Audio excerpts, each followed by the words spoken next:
Marvel's Echo is so bad that Feige deemed it unreleasable. But they're releasing it all at once. Well, so here we are at Cosmic Book News. Yeah, so here's the story.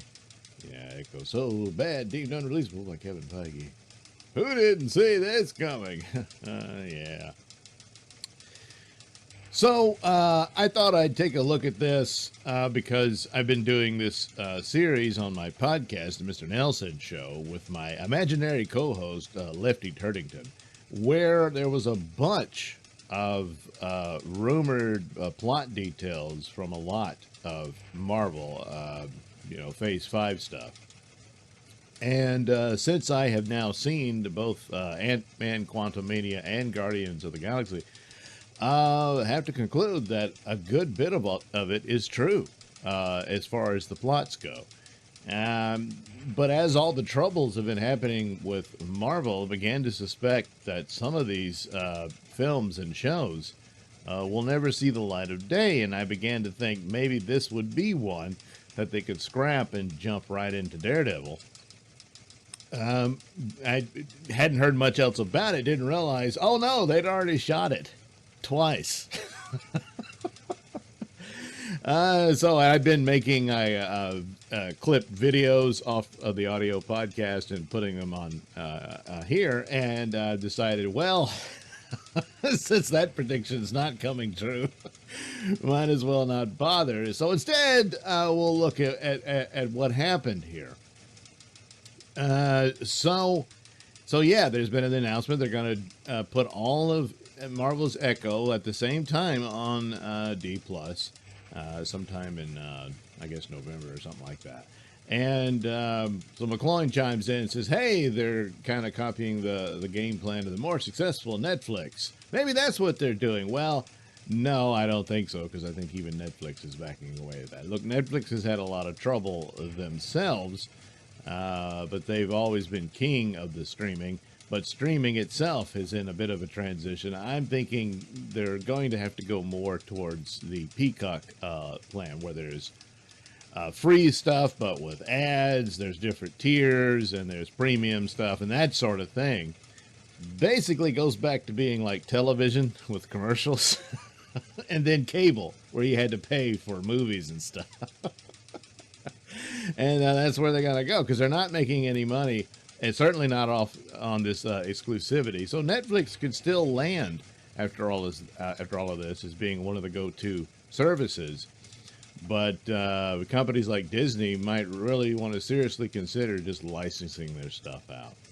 And that could be the ultimate outcome there. However, second, he gets into the real reason why Echo is being dumped all at once. So it's because it's no good. It's complete garbage. So the info comes from Jeff Snyder, who's this guy from the Hot Mic YouTube show with John Roca, and seems to be the go-to guy for scoops these days. And said Snyder got James Gunn all fired up about Superman, and this is the casting, and I think that's much ado about nothing. James Gunn has repeatedly said that he's the only real source and all this stuff, but then they getting upset kind of says, well, there might be some wiggle room here, and he even said, well, some of it's half true, and that sort of, so, whatever, as to who will be Superman and all that. Probably won't be much longer before they just announce it, so, but who cares? It's like it's speculation about, hey, they could get this guy, they could get that guy, and all that. So anyway, talking about Echo, he says the whole thing had to be completely reshot. Oh my goodness, that's unprecedented. Not anymore. Boy, just like Star Wars, they got to reshoot an awful lot. So he says, I heard the show was kind of plagued by issues throughout production. I heard it was a mess, and that the show came in so bad that they basically had to reshoot the entire thing. I'm told that they originally shot 8 episodes, and Kevin Feige thought it was unreleasable, so they talked about cutting it down to 4. Boy, if Kevin thought that was unreleasable, because look at the crap he has released. Man, it must have been. I mean, after She-Hulk, you release that? and this thing is giving you trouble. Of course, maybe it's the outcome of crap like that. Now he suddenly, what? Oh my God, it's terrible. I wasn't paying attention. So they talked about cutting it down to 4 episodes. Oh wow, there you go. Might as well just make it a movie. Well, then can't put that in theaters probably, or 6 in post. But then they ended up reshooting it, so they couldn't even cut it to fix it. So my source did not actually know how many episodes they wound up with, but yeah, apparently it needed a top-down rejiggering, and that Kevin was not happy with it. Oh boy. Oh no. Well, again, if he's unhappy with it, it must be awful. Or maybe it's really good. Not enough messaging or something. I doubt it, though. So Roku goes on to speculate the real reason all the Echo episodes are getting dumped is to just get the series over and done with, since it's so much. Yeah, I think that's exactly the deal. Because if it came out like a weekly episodic thing, there would be constant YouTube videos by, oh, I don't know who would do that, telling you how bad it is. When it's all one and done, you can just move on so it doesn't throw shade at other projects. It's a little late to start thinking about this now because a lot of shade has tarnished your image, but especially since this is supposed to be a lead-in into Daredevil.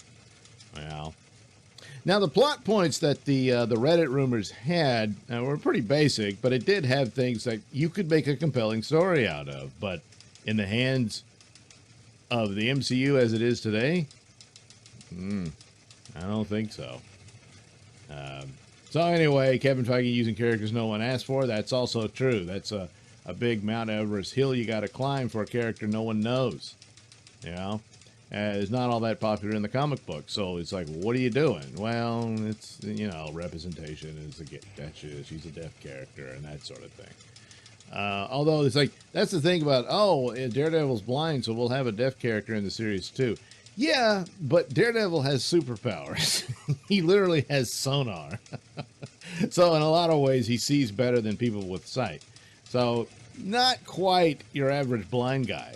Whereas Echo, I don't recall her having any, other than her martial arts and stuff, but her lack of hearing hasn't developed any, or whatever caused her lack of hearing hasn't given her any special abilities or anything like that. So, yeah, it's kind of an odd thing. But anyway, so the character was introduced in Hawkeye, which McCloy says is simply terrible. I disagree. I don't think it's not great. It's got a lot of stupid in it. But especially on the metric of the other shows, it's probably one of their better ones, second only to Ms. Marvel and Werewolf by Night. But Ms. Marvel, same thing. And that show I thought was really good,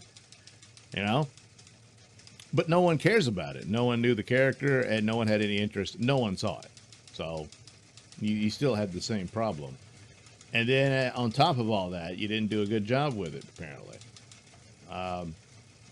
So anyway, there's a lot of problems, but he goes down to say Snyder recently said Star Wars director Sharmeen Obaid-Chinoy's episode of Ms. Marvel had to be completely reshot. That's right. Yeah, I heard that some time ago, that a lot of reshoots had to be done to Ms. Marvel. So I can only imagine how woke and bad it was originally, and especially for a political documentary director like Sharmeen here. It was probably awful. And this is the deal. And the article goes into this too. You keep hiring people who, and he says in the IMDb credits, reveals that none of the creators involved in the Echo show have experience with comic book properties or action shows. At least have something to do, have some experience with action shows when you're doing an action show. Same thing with the movies. It's like Birds of Prey. They had to have some other guy come in and choreograph all the action scenes and put that in there, and it didn't save it.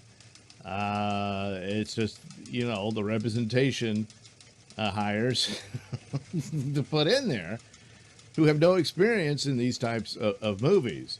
And so, of course, the end result is crap. And apparently the writing staff as well. Man. So There you go. More than likely, yeah. Even Kevin Feige watched it and said, "Oh my God, terrible." So there's a lot of problems going on as Snyder goes on. About the Jeff Loveness is no longer a part of Avengers Kang Dynasty, which even Kang might not be a part of Avengers Kang Dynasty. A lot of recent problems. He's getting the blame for Ant-Man and the Wasp. And of course, the shuffling of writers in and out the revolving door for Blade, Thunderbolts, and Fantastic Four. And for God's sakes, please, who am I kidding? Are they going to do Fantastic Four justice? At this point, just a barely adequate movie will be seen as genius, because, boy, the lowered expectations for that one. And, which is a movie done well and by someone who really understands the property. Could go a long way in saving Marvel. Yeah, that's too bad. Thunderbolts, take it or leave it. It won't be anything like the original story, but, it might work. But be a barely adequate sort of deal. Blade, well, how do you mess up a vampire hunting movie? Especially since it's already been done, so you got a template. But MCU will find a way. But maybe they've learned, well, we can't keep doing what we're doing. But I don't know. Meanwhile, there's, of course, the writer's strike going on and that sort of thing. So, yeah, it's just too bad. But it's not all that, shocking or anything like that. So the show's done. It will happen instead of just being scrapped like they probably should have done. But so they shot it. They shot it twice. Yeah. Well, I guess November you'll find out if it's twice as nice. Yeah, I don't think so. Because, I think that's the plan. Hurry up and get it out there. And let's just, it's like ripping the Band-Aid off. Do it all at once. Don't sit there and slowly tear at it. That makes it hurt so much worse. So, they're going to rip the Band-Aid off when it comes to Echo.